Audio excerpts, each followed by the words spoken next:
Hello，各位好，歡迎嚟到依度言之傳承，我係 Eric。對我過往嘅經歷有興趣嘅朋友，可以睇返我寫嘅呢本書。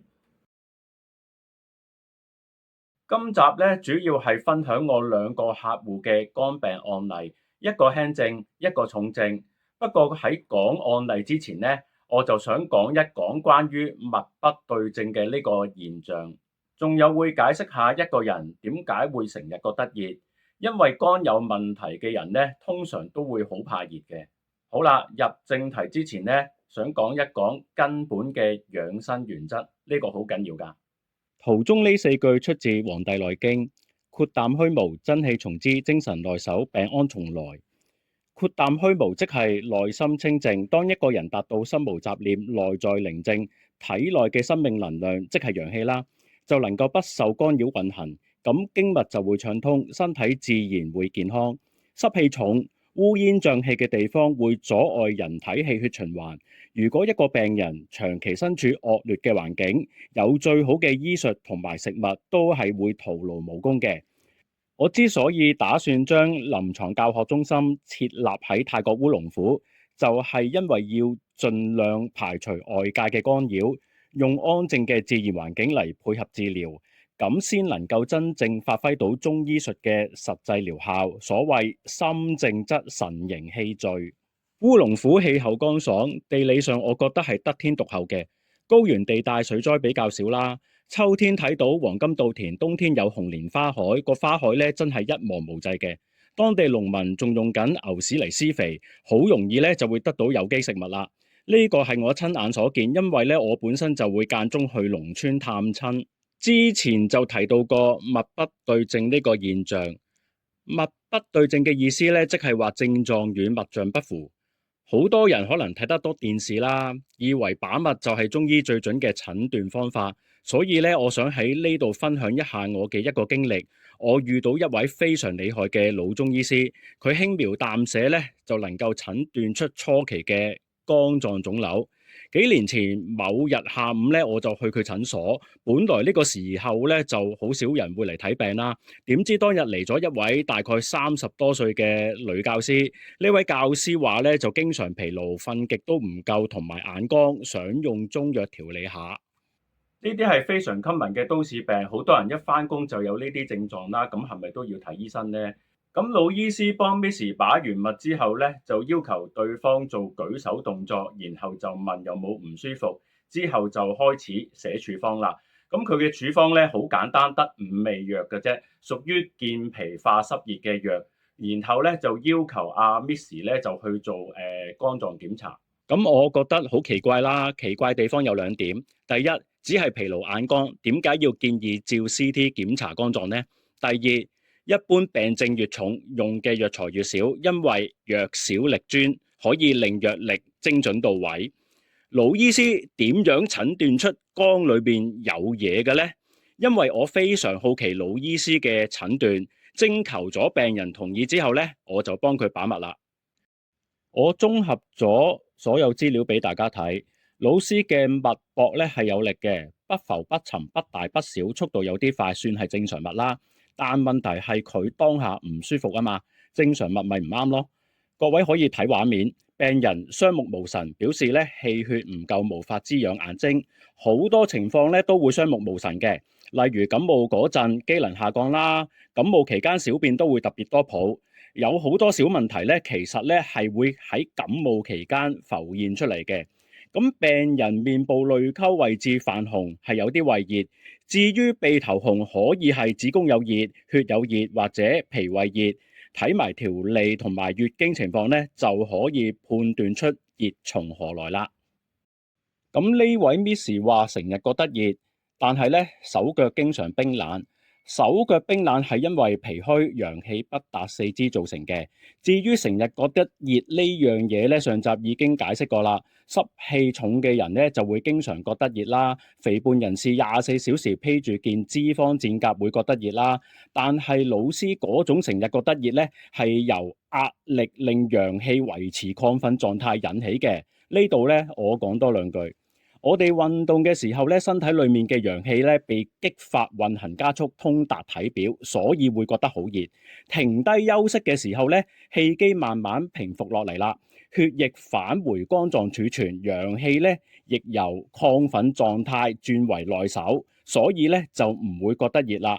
通常肝硬化嘅病人咧都有呢類症狀，因為肝臟纖維化咗，儲藏唔到血液回流啊嘛。咁阿 Miss 嘴唇經常爆拆咧，應該係子宮裏面有淤血，淤血嚴重嘅話咧，嘴唇會發黑發紫。咁依據圖表資料咧，病人有正常脈象，即是唔正常啦。呢個 case 咧，如果醫師只靠把脈斷症，一定會出錯嘅。我個人覺得咧，把脈呢個診斷方法，單憑個人感覺判斷咧，係比較魔幻嘅。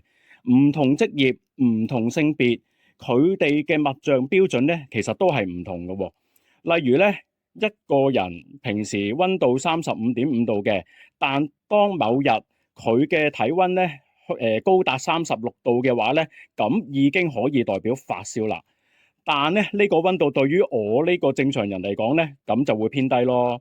把脈呢個方面咧，我就俾我嘅老師啦鬧過好多次啦，話我唔詳細問病人背景資料就把脈斷症。喂，大佬啊，香港人注重私隱啊嘛，咁佢又唔明，所以咧我睇症就中意收集指數嘅。講翻呢位 Miss 啦，佢最後照超聲波就發現肝臟有一粒1公分嘅腫瘤。咁當日咧，等 Miss 離開之後，我就問老醫師點解要求做肝臟檢查咧？咁老醫師咧就笑咗我一輪半桶水啦。之後就問我知唔知點解要佢舉手啊？睇唔睇到佢坐姿有問題啊？就係咁，我又學到好寶貴嘅知識啦。咁我就唔詳細解釋啦，因為如果一解釋咧就會有排講。大家睇一睇畫面，我列舉咗少少中醫系統化嘅好處，例如設定標準化治療流程之後咧，就唔會出現10個醫師得出10個診斷結果，開出10條唔同嘅處方。又好似把脈啊、舌診啊、面診啊，就盡量用 AI 處理，電腦化之後咧，診斷咧就會變得準確啦。AI 仲可以根據實際病情幫忙推演處方嘅效果。總之，醫案越多，AI 咧就會越聰明。我以前用程式編寫嘅循環辯證系統裏面咧，對於相同嘅病症，每個年齡層都會有唔同嘅外感處方。例如年青人發燒用發汗方劑，出一身汗，將外感隨汗水排出體外，咁樣咧外感就唔會反覆發作啦。但對於中老年人呢個方法就未必適合啦，有機會傷到津液，甚至傷到心臟。我半年之前咧發燒，用湯藥出咗一身汗，因為焗汗時間太過長啊，傷到津液，因為我瞓着咗啊中途，結果咧頭痛咗2個星期，條頸就緊咗2個月，所以發汗咧要注意發汗嘅時間，老年人咧就盡量避免發汗啦。又例如第5條處方，年青人咧很少會用得到嘅，因為年青人血旺盛啊嘛，感冒好少會出現流口水嗰類寒症嘅症狀。大家見到藥方裏面大部分都係溫熱嘅藥材，呢類藥材咧就好容易會將身體裏面潛伏嘅病邪引出嚟嘅。譬如嗰個人咧本身係冇表症啊，冇頭痛發燒嘅，但係佢飲咗呢種藥材之後咧，就會可能突然間有頭痛啊、發燒啊、喉嚨痛啊、肚屙等等。患者會以為食咗啲藥令到佢病嘅，所以咧好多中醫師咧都唔太喜歡用溫熱嘅藥材。我就曾經有位女同事咧飲咗我煲嘅山薑陳皮水發燒，咁咧佢就周圍同其他人講咧話我搞到佢病啦。當時咧我只係同佢解釋山薑咧其實係食物嚟嘅，就唔係病原體嚟嘅。而且咧佢嗰杯山薑水好似得3片山薑嘅啫。另外咧好多女同事咧就經痛或者感冒期間出現崩漏。呢類人多數 lunch 嗰陣咧就中意食沙律啊、生果啊，加杯沸水咁樣。10個人之中咧5個患有子宮肌瘤、卵巢囊腫等等。預防勝於治療咧，所以我建議冷氣地方工作嘅女士咧，返工嗰陣多啲着長褲保暖，飲食就要戒寒涼，真係會少好多婦科病嘅。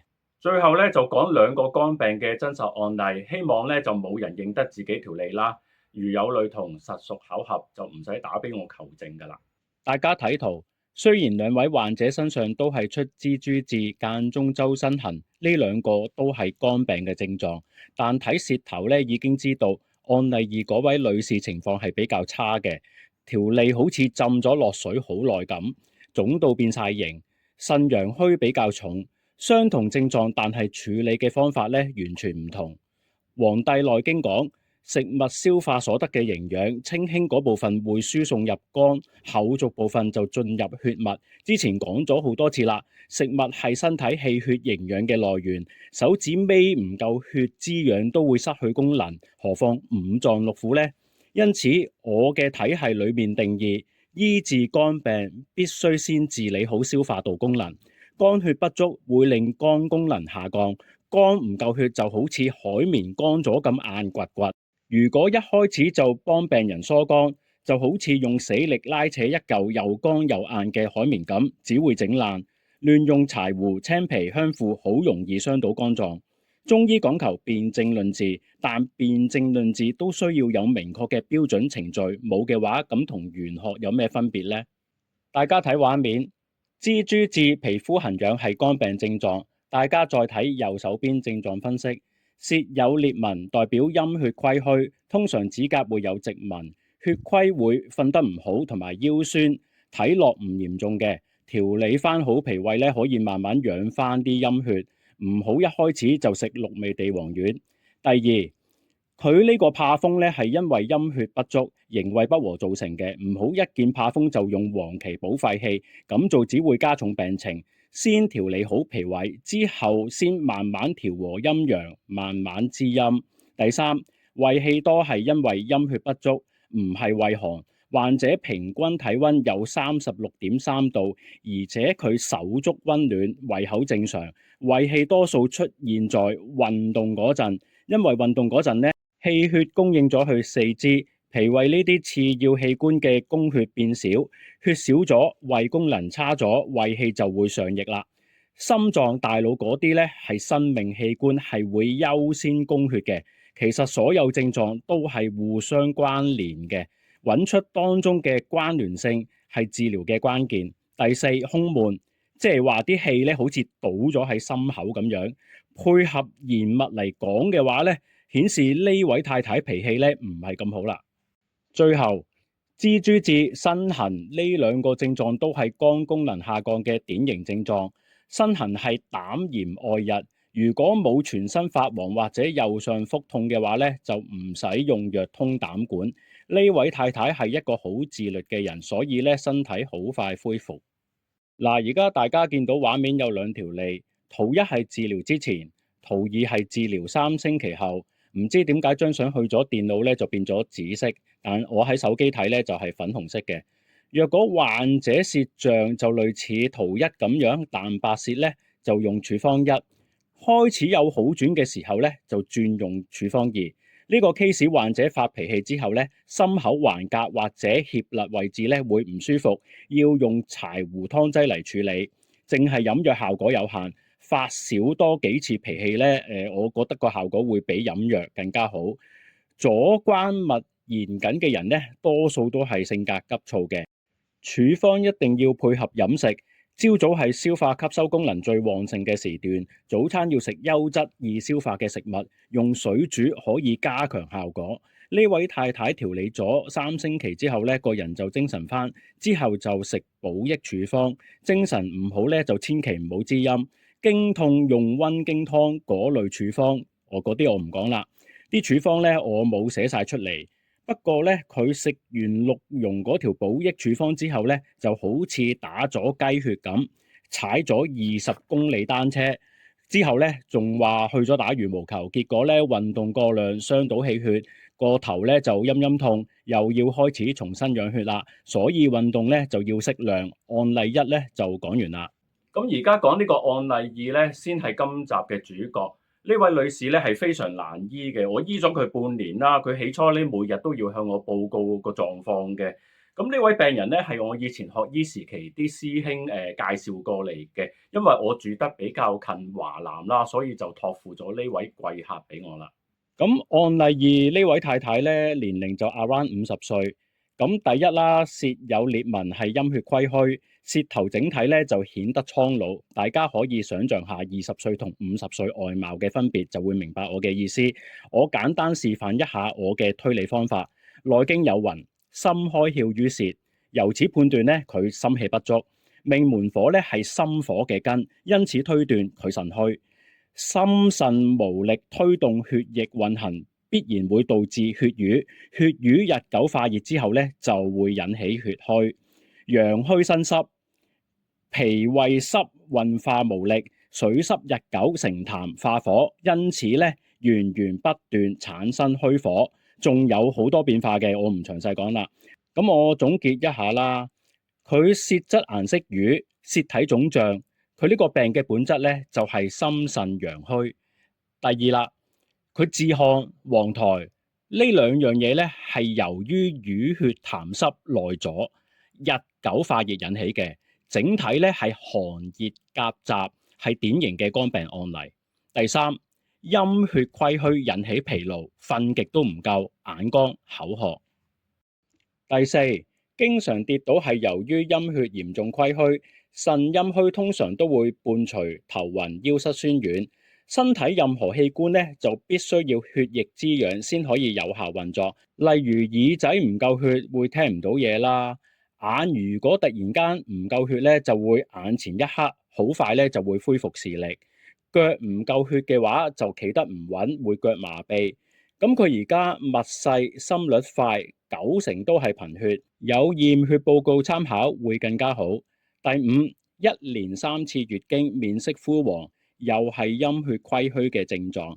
第六，無論任何年紀，平均體溫不足36度，表示機能衰退，呢個係循環辯證體系裏面嘅定義。案例二呢位女士呢，頭1個月每個星期要調整4次處方，情況反覆。而家咧病情基本穩定啦，不過舌象咧就未有大改變，證明咧佢而家嘅身體質素咧仲未有根本性嘅好轉。我個人覺得咧係環境影響呢個療效。每逢同住人之中有重病患者，例如腎衰竭啊、末期癌症等等，都係極消耗身邊人嘅精血嘅。加上佢本人咧就事事執着，已經過度消耗精血啦。如果再咁樣消耗法咧，唔使幾年，可能行路都會好吃力。佢目前嚟講咧，放下一切，退休仲有機會安享晚年。呢類案例舌苔黃係虛火，好多醫師會即刻用清熱滋陰藥。我同各位講啊，呢類重症咧絕對不能滋陰清熱，否則咧病入臟腑，好快會去醫院排腫瘤科。到時各位中醫師咧又會話西醫暴力治療啦。